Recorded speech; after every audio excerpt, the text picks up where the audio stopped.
Hello students, welcome back to study at home. तो ये video है जो BHDE 106 के इम्पोर्टेंट क्वेश्चन आंसर के लिए है, जो कि एक बड़ा प्रश्न भी पूछ सकते हैं कि हिंदी भाषा के प्रकार के बारे में बताइए, या फिर ये पूछ सकते हैं कि राजभाषा के रूप में हिंदी की क्या भूमिका है। दूसरा, संपर्क भाषा के रूप में हिंदी की भूमिका, ये भी एक इम्पोर्टेंट प्रश्न है, संपर्क भाषा के रूप में हिंदी की भूमिका। एक ये इस तरह से पूछ सकते हैं, प्रयोजन मूलक भाषा के रूप में हिंदी के ऊपर टिप्पणी लिखिए। अंतरराष्ट्रीय भाषा के रूप में हिंदी की क्या भूमिका है। तो ये 3-4 टॉपिक हैं जो अलग अलग भी आ सकते हैं, और एक इसका प्रश्न रहेगा कि हिंदी के जो प्रकार या विभिन्न प्रकार जो होते हैं, या फिर हिंदी इन चीज़ों की भूमिकाओं में हिंदी की क्या भूमिका है, ये लिखा आ सकता है। तो सबसे पहले हम देखेंगे कि राजभाषा के रूप में हिंदी की क्या भूमिका है। राजभाषा या राष्ट्रभाषा जो होती है संपर्क भाषा व औपचारिक राजकाज की भाषा होती है, और हमारे देश की राजभाषा हिंदी है। हमारे केंद्र सरकार के कार्यालयों में यह कामकाज की भाषा है, और राज्यों के विधानमंडलों एवं संसद के रिकॉर्ड्स के जो स्तर होते हैं उनको जोड़ती है ये भाषा। उनके रिकॉर्ड्स के स्तर पर इसको जोड़ने के लिए ये भाषा का इस्तेमाल होता है। हिंदी हमारी कानूनी भाषा है, और उच्च न्यायालयों या उच्चतम न्यायालयों में भी हिंदी भाषा का इस्तेमाल किया जाता है, और इसका जो इस्तेमाल है अभिलेखों में भी किया जाता है। राजभाषा विशिष्ट कार्य क्षेत्रों की भाषा होती है, इसलिए इसकी जो शब्दावली है उसे सामान्य बोलचाल की शब्दावली से थोड़ा भिन्न होती है। लिखित कार्यक्रम की भाषा होने के कारण इसमें रूढ़ उक्तियां भी पाई जाती हैं। राजभाषा के रूप में विकसित करने के लिए हिंदी भाषा का जो स्वरूप है उसे भी विकसित किया गया है, यानी कि हिंदी भाषा जिस प्रकार जैसे हमारी जो पुरानी भाषा थी, पुरानी हिंदी थी, खड़ी बोली जो थी, तो वो बिल्कुल उसी रूप में नहीं रखी गई है। राजभाषा जब इसे देना था तो इसका सरलीकरण भी जरूरी था, तो इसको विकसित करना भी करने के भी प्रयास किए गए थे, और विकसित करके ही इसको हिंदी भाषा का जो नया स्वरूप है ये विकसित किया गया था। प्रशासनिक कार्यों व विधि के क्षेत्र में नए आवश्यक शब्दों का निर्माण किया गया, वह जो अनुवाद के द्वारा इन शब्दों का इस्तेमाल के लिए विधि की पुस्तकें भी लिखी गई, यानी कि जो कानून की किताबें वो लिखी गई। लोगों को हिंदी का यह रूप सामान्य हिंदी से थोड़ा अलग या कठिन लगा था, लेकिन ऐसा नहीं है कि जो ये हिंदी है, जो विधि या कानून की हिंदी है, ये कठिन नहीं, ऐसा नहीं है, ये सामान्य वही भाषा है। परंतु राजभाषा नाम की हिंदी कोई अलग भाषा नहीं है, यह हमारी सामान्य हिंदी ही है। धीरे धीरे समय के साथ इसके साथ जो काम करने से क्या है, ये सरल रूप में लगने लग जाती है, इसको राजभाषा को हम सामान्य समझने लग जाएंगे। कुछ लोग यह मानते हैं कि क्षेत्रीय जो भाषा होती है वास्तविक भाषा वही होती है, और राजभाषा कोई अलग कृत्रिम भाषा। यह विचार सही नहीं है। राजभाषा का स्वरूप उस क्षेत्र में काम करने वाले लोगों के लिए उपयुक्त होता है। विधि की भाषा समझने वाले जो उनके लिए क्या आसान, सरल व स्पष्ट भाषा होनी चाहिए। एक फिल्मी पटकथा के समान इस भाषा को समझना इतना आसान नहीं होता, जैसे कि नॉर्मली हम मूवी देख के कोई भी सीन जैसे किसी चीज़ को समझ जाता है, उतना हिंदी को समझना आसान नहीं होता। इसलिए राजभाषा के रूप में हिंदी की अलग ही भूमिका है, यानी कि विशिष्टता है हिंदी की। नेक्स्ट, संपर्क भाषा के रूप में हिंदी की क्या भूमिका है। संपर्क भाषा का मतलब है वह भाषा जो समाज के अलग अलग तबकों या फिर वर्गों को आपस में संपर्क, उन लोगों के बीच आपस में संपर्क बनाए रखती है, यानी कि संपर्क द्वारा जोड़ती है। यानी कि हमारी संपर्क भाषा हमारी राजभाषा हिंदी है, जो कि समाज के साथ साथ शासन के विभिन्न अंगों को भी संपर्क सूत्र के साथ जोड़ती है।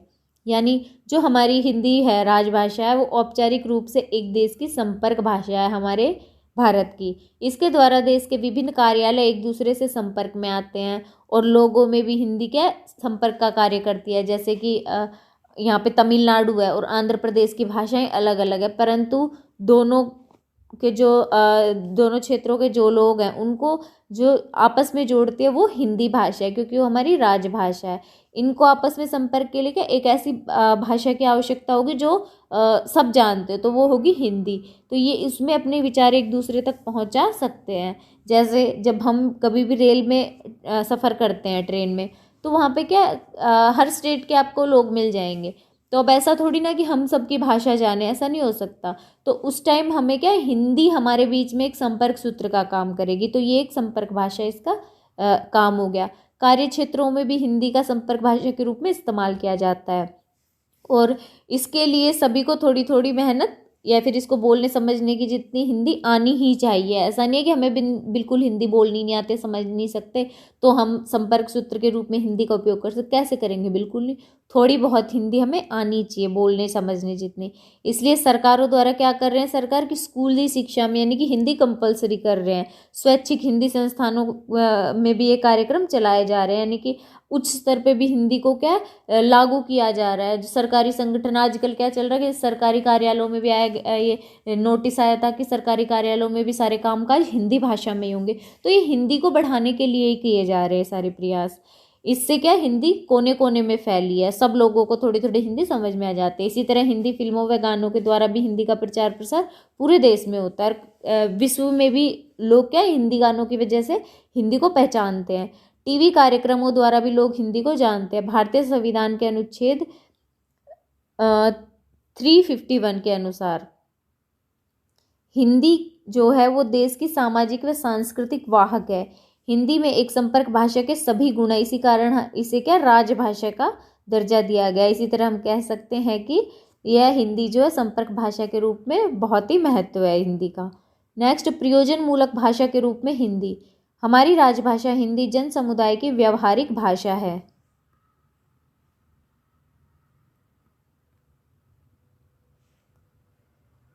नेक्स्ट, प्रयोजन मूलक भाषा के रूप में हिंदी, यानी कि जो हिंदी है वो जन समुदाय की व्यवहारिक भाषा है। ये किसी भी प्रयोजन को पूरा करने के लिए काम में आ सकती है, इसलिए प्रयोजन मूलक हिंदी भाषा का मतलब है हिंदी भाषा के विभिन्न क्षेत्रों में काम करने के परियोजनाएं उद्देश्य हो गए। यानी विभिन्न उद्देश्यों की पूर्ति के लिए हिंदी भाषा का जो संबंध है वो हिंदी विकसित भाषा के रूप में ना सिर्फ सामाजिक संप्रेषण व साहित्य के काम आती है बल्कि जीवन के विभिन्न क्षेत्रों में भी काम आती है।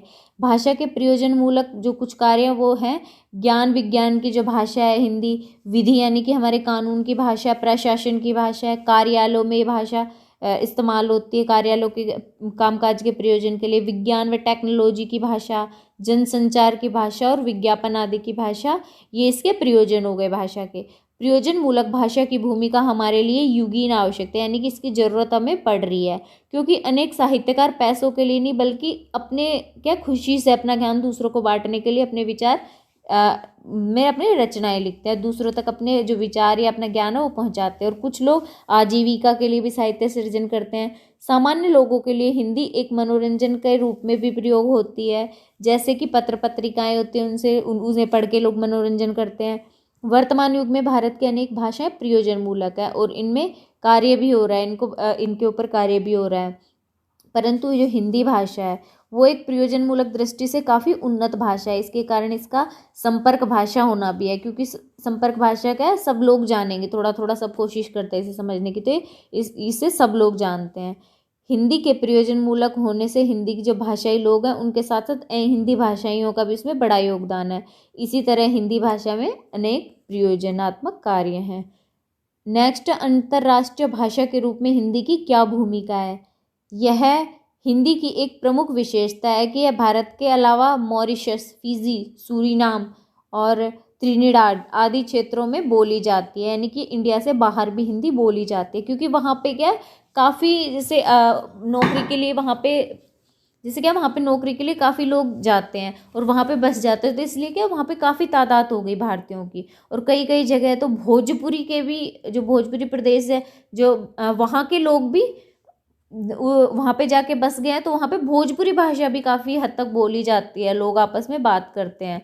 तो इन देशों में भारत की हिंदी भाषा आंशिक रूप से शिक्षा व भाषा व जनसंचार में भी उपयोग में आने लगी है। अमेरिका, कनाडा, इंग्लैंड, दक्षिण अफ्रीका, सिंगापुर में लोगों को हिंदी में काम करने के साधन भी मिल जाते हैं, यानी इतनी फेमस है वहाँ पे हिंदी, क्योंकि वहाँ पे बहुत ज़्यादा संख्या में भारतीय लोग रहते हैं, इसलिए वहाँ पे समाचार पत्र पत्रिकाएं, रेडियो, दूरदर्शन पे भी हिंदी कार्यक्रम उन लोगों के लिए उपलब्ध करवाए जा रहे हैं, क्योंकि उन लोगों को ज़रूरत है उन चीज़ों की।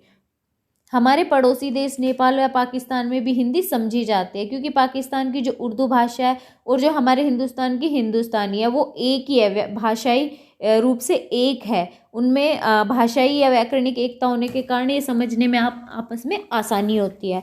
अतः अंतर्राष्ट्रीय जो स्तर है उस पर हिंदी का महत्व, उसका प्रभाव जो है उसके कारण लगभग 150 विश्वविद्यालयों में भी हिंदी के अध्यापन व अनुसंधान की व्यवस्था की गई है। हिंदी भाषा को अंतर्राष्ट्रीय स्तर पर हिंदी भाषाइयों के लिए उपयुक्त व पर्याप्त साहित्य प्रदान करना चाहिए, जिससे कि क्या और विकास हो इसका, परंतु यह अभी अच्छे से पूरा नहीं हो पा रहा है। अगर इसके अच्छे से प्रयास किए जाएंगे तो हिंदी भाषा अंतर्राष्ट्रीय भाषा के रूप में विकसित हो सकती है। तो ये हिंदी की कुछ भूमिकाएं हो गई। अंतर्राष्ट्रीय भाषा के रूप में प्रयोजन मूलक जो कार्य होते हैं उसमें, या फिर संपर्क भाषा के रूप में, राजभाषा के रूप में हिंदी की भूमिका। तो यहाँ पे वीडियो समाप्त होता है। वीडियो अच्छा लगा हो तो प्लीज़ चैनल को लाइक एंड सब्सक्राइब जरूर कर दीजिएगा। मिलते हैं अगले वीडियो में कुछ नए इन्फॉर्मेशन के साथ।